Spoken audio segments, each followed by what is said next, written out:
కోసం ఏం చేయగలం, ప్రజాసేవ కోసమనే నేను 7 నెలలు మొత్తం రాష్ట్ర వ్యాప్తంగా తిరిగాను. దాని తర్వాత నాకు అర్థమైంది ఒకటే ఒక విషయము, ఆ పార్టీలో వైఎస్ఆర్సీపీ పార్టీలో ఉంటే ప్రజాసేవ చేయలేము, మనకి బానిసత్వం తప్ప ఏమీ మిగలదు.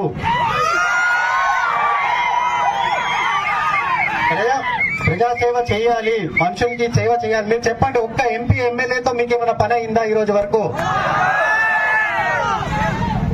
వాళ్ళు ఏమి, ఎక్కడ ఉన్న వైసీపీలో ప్రతి ఎంపీ ఎమ్మెల్యే ఆయన కాలి కింద చెప్పులే, ఆయన ఎక్కడ వదిలితే అక్కడే ఉండాలి, మళ్ళీ వేసుకునేదాకా అక్కడే ఉంటారు, దాంతో ఏ పని అవ్వదు.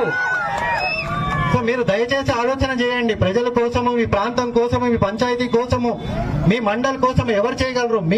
మీ యువత కోసము, వచ్చే జనరేషన్ కోసము, ఒక్క నియోజకవర్గం కోసము, అదే కాకుండా మొత్తం మన రాష్ట్రం కోసము. దేశంలోనే మన రాష్ట్రము ఎన్నో ఏళ్లుగా 50-60 సంవత్సరాల నుంచి, స్పెషల్లీ మన కోస్తా ప్రాంతము అన్ని విధాలుగా ముందున్న ప్రాంతాన్ని వెనుకబడేశాడు, భయంకరంగా వెనుకబడేశాడు. ఒక్క ప్రాజెక్ట్ లేదు ఇక్కడ. మనం ఏమి అడిగినా గానీ కృష్ణా జిల్లా దగ్గర నుంచి గోదావరి జిల్లాల దాకా ఉమ్మడి జిల్లాలు ఇప్పటి వరకు ఒక్క ప్రాజెక్ట్ అయింది లేదు.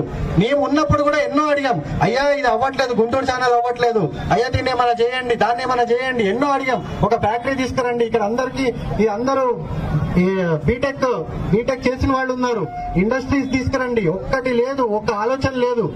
ఏమన్నా అంటే ఒక బటన్, ఆ బటన్ తో ఏమవుతుంది? సరే బటన్ తో పాటు ఒక బొచ్చ కూడా ఇస్తే అయిపోద్ది మొత్తం రాష్ట్రానికి.